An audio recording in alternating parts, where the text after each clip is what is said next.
नमस्कार दोस्तों। भारत एक ऐसा देश जहां हर मोड़ पर इतिहास की कोई नई परत खुलती है। पर क्या आपने कभी उन जगहों के बारे में सुना है जो केवल सुंदर या प्राचीन नहीं बल्कि रहस्यों से भी भरे हुए हैं? ऐसी जगहें जहां विज्ञान के सारे नियम थम जाते हैं और जहां हर दीवार कुछ अनकहे राज छुपाए हुए हैं। आज के इस वीडियो में हम आपको लेकर चलेंगे भारत के 10 ऐसे रहस्यमय स्थानों की यात्रा पर जहां आत्माओं की कहानियां हवा में तैरती हैं, जहां झीलें कंकालों से भरी हैं और जहां प्रकृति भी कभी कभी अपना असली चेहरा छुपा लेती है। तो बत्तियां हल्की कर लीजिए और तैयार हो जाइए एक अनसुलझे सफर के लिए, क्योंकि अब हम प्रवेश करने जा रहे हैं रहस्यमय भारत की दुनिया में।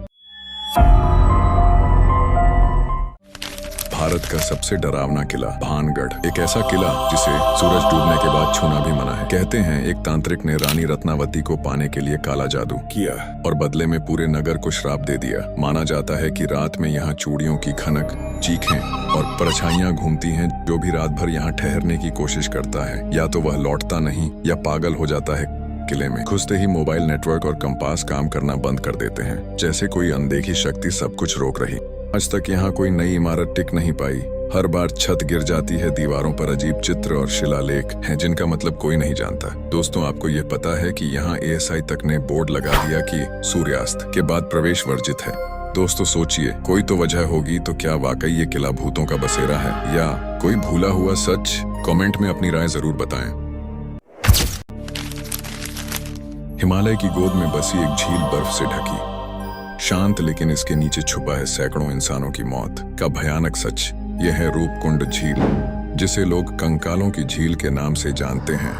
उत्तराखंड के चमोली जिले में समुद्र तल से 16,500 फीट की ऊंचाई पर स्थित ये झील गर्मियों में जैसे ही बर्फ से खुलती है, इसकी गहराई से उभर आते हैं सैकड़ों इंसानी कंकाल। इन कंकालों की पहली खोज 1942 में हुई, जब एक ब्रिटिश गार्ड ने इन्हें देखा। किसी को समझ नहीं आया कि इतनी ऊंचाई पर इतने लोगों की एक साथ मौत कैसे हो सकती है। कोई युद्ध, कोई महामारी या फिर कोई प्राचीन बलिदान। सालों बाद वैज्ञानिकों ने DNA टेस्ट किए। कुछ लोग भारतीय मूल के निकले और कुछ भूमध्य सागरीय या मध्य एशिया के। मतलब ये लोग अलग अलग जातियों और समय से जुड़े थे। दोस्तों, सबसे चौंकाने वाली बात यह है कि इनकी खोपड़ियों पर गोल एक जैसे घाव मिले, जैसे आकाश से गिरने वाली भारी गोल वस्तु ने उन्हें मारा हो। शोधकर्ताओं का मानना है कि ये लोग भारी ओलों की बारिश में मारे गए थे। लोक कथाओं में कहा गया कि एक रानी देवी की आज्ञा की अवहेलना कर यात्रा पर निकली थी और उसका पूरा काफिला श्रापित होकर मारा गया।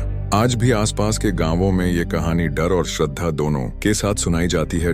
ट्रैकरों और यात्रियों का कहना है कि वहां कभी कभी अजीब आवाजें आती हैं, जैसे कोई फुसफुसा रहा हो या बर्फ के बीच कोई देख रहा हो। तो आखिर सच क्या है? क्या ये सिर्फ एक प्राकृतिक आपदा थी या फिर वाकई उस जगह पर कुछ अलौकिक है? एक छोटा सा गांव ऊंचे पहाड़ों के बीच बसा हुआ, और वहां हर साल घटती है एक ऐसी घटना जो दुनिया भर के वैज्ञानिकों को भी हैरान कर चुकी है। ये है असम का जटिंगा गांव, जहां हर साल खासकर सितंबर से नवंबर की अंधेरी रातों में सैकड़ों पक्षी आसमान से नीचे गिरते हैं और मर जाते हैं। कभी ये पक्षी जलती हुई लाइट्स की ओर उड़ते हैं और टकराकर जान गंवा देते हैं। अजीब बात यह है कि ये घटना सिर्फ 5 किलोमीटर के छोटे से इलाके में ही होती है। स्थानीय लोग मानते हैं यह कोई प्राकृतिक घटना नहीं बल्कि भूतिया ताकतों का असर है। उनका कहना है कि ये आत्माएं पक्षियों को अपने पास खींचती हैं। वैज्ञानिकों ने इसे समझाने की कोशिश की है। उनके अनुसार कोहरा, तेज हवा और कृत्रिम लाइट्स की वजह से पक्षी दिशा भूल जाते हैं और खुद को पेड़ों या घरों से टकरा बैठते हैं। लेकिन सवाल अब भी है, दुनिया के किसी और कोने में ये घटना क्यों नहीं होती? क्यों सिर्फ जटिंगा में ही और सिर्फ कुछ ही रातों में? क्या यह सिर्फ एक प्राकृतिक भ्रम है या वाकई यहाँ की हवा में कोई अनदेखी ताकत है? जटिंगा एक रहस्य है जो आज भी सुलझा नहीं, बस हर साल दोहराया जाता है। हिमालय की बर्फीली चुप्पी के बीच एक ऐसा दर्रा है जिसे न लोग जानते हैं न मानचित्र। एक ऐसा नाम जो गूंजता है सिर्फ पर्वतों की हवा में, कोगकाला पास। उत्तराखंड के पिथौरागढ़ जिले में स्थित ये दर्रा करीब 17,000 फीट की ऊंचाई पर है। यहाँ न सड़क है, न सिग्नल और न ही कोई भीड़, बस है बर्फ, पत्थर और एक गहरा सन्नाटा। ये कोई टूरिस्ट डेस्टिनेशन नहीं, यहाँ पहुँचना मतलब है खुद से सामना करना, क्योंकि यहाँ जो मौन है वो सिर्फ मौन नहीं, वो हजारों साल पुरानी कहानियों की परछाई है। स्थानीय जनजातियां मानती हैं कि ये दर्रा एक प्राचीन आध्यात्मिक मार्ग था जहाँ से आर्षि मुनि तपस्या के लिए तिब्बती गुफाओं की ओर जाया करते थे। यहाँ की हवा में आज भी वो ऊर्जा महसूस होती है, मानो कोई अदृश्य शक्ति देख रही हो। कुछ ट्रैकर्स ने बताया कि यहाँ अजीब सी घंटियों की गूंज और रात में पड़ाव के दौरान छायाओं की हलचल महसूस होती है, जबकि आसपास कोई नहीं होता। कहते हैं ये धरती के पुराने रक्षक हैं जो अब भी जागते हैं। कोक का लापास न तो आपकी सेल्फी पॉइंट है, न ही इंस्टाग्राम स्टोरी का हिस्सा। यह एक अदृश्य सीमा है जहाँ प्रकृति, रहस्य और आत्मा एक साथ खड़े होते हैं। सोचिए, आप एक ऐसे गांव में हो जहाँ ना कोई दरवाजा है ना ताला, फिर भी कभी कोई चोरी नहीं होती। क्या ऐसा मुमकिन है? ये कोई कल्पना नहीं, बल्कि महाराष्ट्र के अहमदनगर जिले में बसा शनिशिंगणापुर गांव एक सच्ची आस्था का अद्भुत उदाहरण है। यहाँ पर विराजते हैं शनिदेव, न्याय और कर्मफल के देवता। लेकिन मंदिर कोई आलीशान भवन नहीं। यहाँ उनकी 22 टन की एक काली शिला खुले आसमान के नीचे रखी गई है। क्यों? क्योंकि मान्यता है शनिदेव को छत नहीं चाहिए, वो खुले आकाश से सब पर नजर रखते हैं। इस गांव में न कोई घर में दरवाजा है, न दुकान में ताला, फिर भी कभी चोरी नहीं होती, क्योंकि लोगों का विश्वास समुद्र अगर किसी ने गलत किया तो शनिदेव तुरंत सजा देते हैं। यहाँ का हर व्यक्ति, हर बच्चा शनिदेव से डरता नहीं, उन्हें न्यायाधीश मानता है, और यही विश्वास गांव की सबसे बड़ी सुरक्षा है। यहाँ एक बैंक की शाखा भी है, बिना दरवाजे और सिक्योरिटी गार्ड के। कहते हैं शनि की छाया में कोई अपराध पनप नहीं सकता। कुछ साल पहले तक महिलाओं को मंदिर में प्रवेश की अनुमति नहीं थी, लेकिन आज आस्था के साथ समानता की आवाज भी यहाँ सुनाई देती है। तो क्या ये सिर्फ अंधभक्ति है या फिर शुद्ध नियत और मजबूत विश्वास की ताकत? जो भी हो, शनिशिंगणापुर आज भी एक रहस्य है जो विज्ञान से परे आस्था के क्षेत्र में जीता है। अगर आप भी इस चमत्कार को देखना चाहते हैं तो एक बार शनिशिंगणापुर जरूर जाइए। क्या आपने कभी देखा है कोई ऐसा स्तंभ जो जमीन से लटका हो, जिसे आप धक्का दें और फिर भी वो न गिरे? आंध्र प्रदेश के लेपाक्षी गांव में स्थित है भारत का एक ऐसा रहस्यमय मंदिर जहां वास्तुकला और आस्था मिलकर एक चमत्कार रचते हैं। 16वीं सदी में बने इस मंदिर को वीरभद्र मंदिर कहा जाता है, जो भगवान शिव के उग्र रूप को समर्पित है। इसे बनाया था विजयनगर साम्राज्य के 2 मंत्रियों वीरन्ना और विरूपन्ना ने। लेकिन अब बात करते हैं इस मंदिर के सबसे बड़े रहस्य की, हवा में लटका हुआ स्तंभ। इस स्तंभ का निचला हिस्सा जमीन को नहीं छूता। लोग इसकी नीचे से कपड़ा निकालकर इस चमत्कार को खुद अनुभव करते हैं। इंजीनियर आज भी इसका पूरा राज नहीं समझ पाए। और फिर है यहाँ का नागलिंग, एक ही चट्टान से काटा गया सतफनों वाला विशालकाय नाग, जो शिवलिंग को अपनी छाया में ढके हुए है। यह दृश्य आपको मंत्रमुग्ध कर देगा। मंदिर की छतों पर बनी 400 साल पुरानी पेंटिंग्स आज भी ज्यों की त्यों मौजूद हैं। कहते हैं रामायण काल में जब जटायु रावण से लड़कर गिरा था तो श्री राम ने यही कहा था,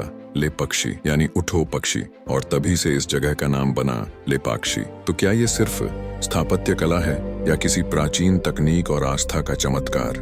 जो भी हो, लेपाक्षी मंदिर आज भी एक रहस्य है जो देखने वालों को स्तब्ध कर देता है। क्या होगा अगर मैं कहूं कि भारत में एक ऐसी जगह है जहां गाड़ी बिना ड्राइवर के अपने आप ऊपर चढ़ती है, ना इंजन चालू होता है, ना एक्सीलरेटर दबाया जाता है, फिर भी आपकी कार चलने लगती है ऊपर की ओर। सुनने में सपना लगता है, पर यह हकीकत है। Magnetic hill, Ladakh. ये रहस्यमयी जगह लद्दाख में लेह से करीब 30 किलोमीटर दूर श्रीनगर लेह हाईवे पर स्थित है। यहाँ एक खास पॉइंट है जिसे कहते हैं मैग्नेटिक जोन ताम। बस आप अपनी गाड़ी न्यूट्रल में डालिए और देखें चमत्कार, गाड़ी अपने आप ऊपर चढ़ने लगती है। कुछ लोग मानते हैं कि यहाँ की जमीन में चुंबकीय ताकत है जो गाड़ियों को खींचती है। यहाँ से गुजरने वाले विमानों तक को कभी ऊंचाई बदलने की सलाह दी जाती थी, लेकिन वैज्ञानिक कहते हैं ये सिर्फ एक ऑप्टिकल इल्यूजन है, यानी जो आप देख रहे हैं वो वैसा है नहीं। रास्ता जो दिख रहा है ऊपर की तरफ, असल में वो नीचे की ओर ढलान है। आंखें धोखा खा जाती हैं और यही बनता है ये रहस्य। तो क्या मैग्नेटिक हिल सिर्फ भ्रम है या सच में छुपा है यहाँ कोई गुप्त प्राकृतिक चुंबकीय क्षेत्र? जो भी हो, यह जगह हर साल हजारों यात्रियों को आकर्षित और हैरान करती है।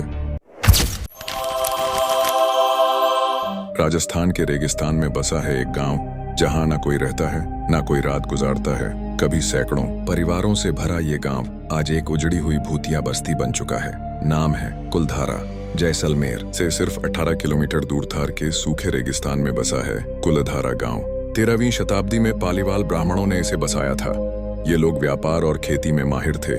गांव समृद्ध था, शांत था, लेकिन फिर हुआ कुछ ऐसा जिसने सब बदल दिया।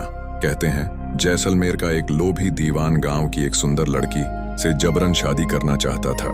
उसके अत्याचारों से परेशान होकर गांव के सभी 84 ब्राह्मण परिवारों ने एक ही रात में इस गांव खाली कर दिया, हमेशा के लिए। और जाते जाते इस जमीन को दे गए एक श्राप, यहाँ कभी कोई बस नहीं पाएगा। आज भी कुलधारा के खंडहरों में एक अजीब सी खामोशी, एक डरावना सन्नाटा पसरा रहता है। कुछ लोगों ने यहाँ रात में अलौकिक आवाजें और परछाइयां देखने का दावा किया है। सरकार ने यहाँ रात में ठहरने पर रोक लगा रखी है। तो क्या कुलधारा सिर्फ एक लोक कथा है या सच में ये गांव किसी श्राप का शिकार है? शायद आपको तब तक यकीन न हो जब तक आप खुद वहां ना जाएं। भारत में एक जगह है जहाँ स्कूल की दीवारें फुसफुसाती हैं, जंगल में कोई आपको घूरता है और रास्तों पर चलता है बिना सिर का बच्चा।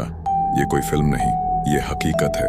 डॉव हिल, कर्सियांग, पश्चिम बंगाल के दार्जिलिंग जिले में स्थित डॉव हिल अपनी खूबसूरती से ज्यादा भूतिया कहानियों के लिए मशहूर है। यहाँ मौजूद है डॉव हिल बॉयज स्कूल, जहाँ कई दशकों से सुनाई देती हैं अदृश्य बच्चों की आवाजें, कदमों की आहट और बंद कमरों में चलती परछाइयां।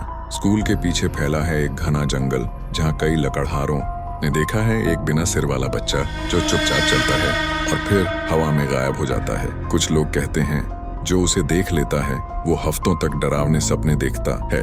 इस इलाके में आत्महत्याओं और मानसिक बीमारियों के केस भी बढ़े हैं। यहाँ के लोग मानते हैं कि कोई अदृश्य शक्ति हमेशा निगरानी कर रही होती है।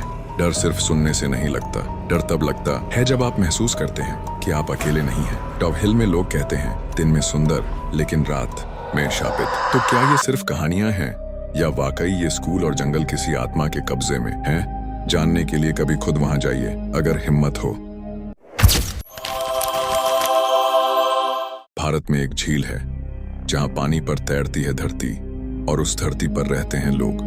जी हाँ, ये है मणिपुर की लोकतक झील, दुनिया की एकमात्र झील जहां है फुमदी यानी तैरते हुए द्वीप। इन फुमदियों पर लोग घर बनाते हैं, खेती करते हैं और सबसे हैरानी की बात यही है दुनिया का इकलौता floating national park Keibul Lamjao, जो है संगाई हिरण का आखिरी घर। वैज्ञानिक भी चकित हैं कि ये फुमदियां डूबती क्यों नहीं और सालों से कैसे बनी हुई हैं। लोकतक झील कोई आम झील नहीं, ये है एक तैरती हुई दुनिया जो आज भी इंसानों और प्रकृति के बीच एक अनोखा रिश्ता दिखाती है। ऐसे और रहस्यमयी वीडियो के लिए लाइक और सब्सक्राइब जरूर करें।